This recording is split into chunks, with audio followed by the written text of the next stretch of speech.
Sayın Erdoğan'ın Mogadishu'daki Büyükelçisi İbrahim Mete Yağlı. waxaan aniga shaqada imid hal bil ka hor waxaana isoo magacaabay aan ku imid amar ka soo baxay madaxweynaheena Rajab Tayyip Erdogan magaceyguna waa Safiir Ibrahim Mete Yağlı.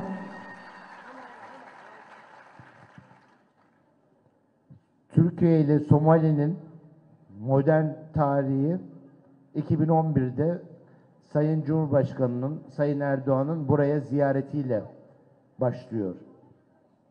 xiriirka labada wadan ee Soomaaliya iyo Turkiga ee qarniyadii ugu dambeeyay wuxuu dib u bilowday 2011 markii uu booqasho ku yimid ra'iisul wasaarihii hore ee hadda ah madaxweynaha Turkiga Rajab Tayyip Erdogan.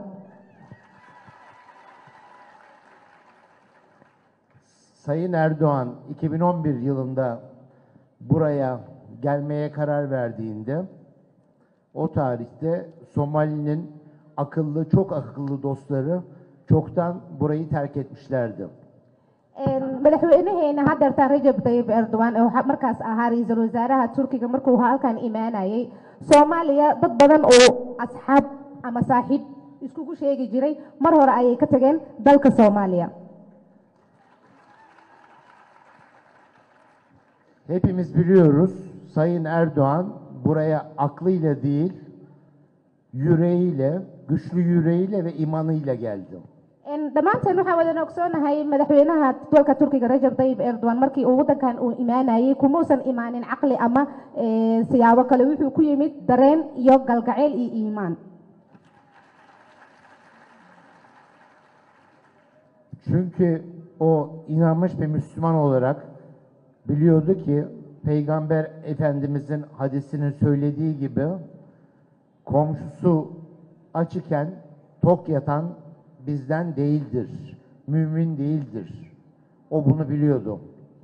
sababtoo ah madaxweynaheena wuxuu markaas ogaa uuna ku socday wadadii ahayd xadiiskii oranayay muuminka jiifta asigoo qofka deriskiisa ah baahan muumin ma ahan anagana naga mid ahan. Dünyanın en güçlü Müslüman ülkesinin lideri olarak o tarihte bir sorumluluk alma gereğini hissetti ve bunu yaptı. Kan madaxweyne ahaan oo muslim ah wuxuu markaas dareemay in ay jirto waajibaad saaran uuna ku qasban yahay in uu fuliyo uuna ku dhaqaaqay sidii uu ku fulin lahaa. Benim ülkem Cumhuriyet tarihinin en ağır tabii felaketini yaşadı. wadankeena maanta sidii loo asaasay jamhuuriyadda Turkiga wuxuu wajahayaa musiibadii ugu weyneed abid. Türkiye'ye dünyanın dört bir tarafından yardım geldi. 100'e yakın ülkeden yardım geldi. Turkiga dhammaan adduunka dacaladiisa waxaa ugu yimid gargaar ku dhowaad ilaa iyo 100 wadan ayaa waxay u fudisay gargaar. Ama şunu çok açıklıkla söylüyorum. Burada bana verilen çek Türkiye'ye yapılmış en değerli, en kıymetli yardımdır. laakiin waxaan si kal iyo laab ah rabaa inaan idinkugu sheego jeegii hadda wax yar ka hor aniga lii guddoonsiiyey waa jeeg qiimo badan run ahaantii dareenna uu ku jiro iyo dhammaan hadiyadihii lagu wareejiyey macnaha gargaarkii loo fidiyey Turkigana midkiisa ugu qiimaha badan. Üzerindeki miktarın hiçbir önemi yoktur.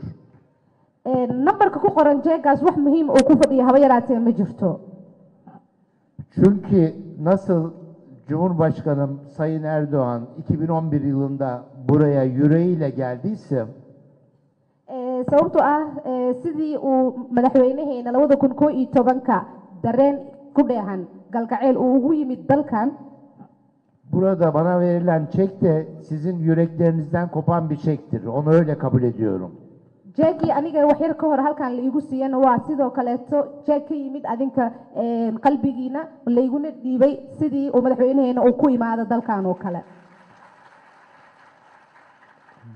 Bu değerli yardımı yapan, Türkiye'ye bu en kıymetli yardımı yapan başta Sayın Cumhurbaşkanı Şeyh Hasan Mahmut olmak üzere tüm Somali devletine, Sayın Başbakan Barre'ye, tüm kabine üyelerine, bu işte emeği geçen herkese ve en başta Somali halkına çok teşekkür ediyorum.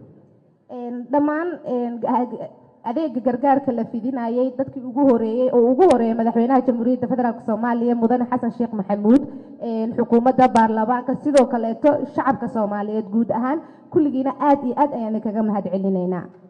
Evet. Saygılarımı, sevgilerimi kabul edin. Hepinizi saygıyla, sevgiyle selamlıyorum. Salaan kal iyo laab ah dhammaantiina galgacayl ku dheehan waad salaamantihiin.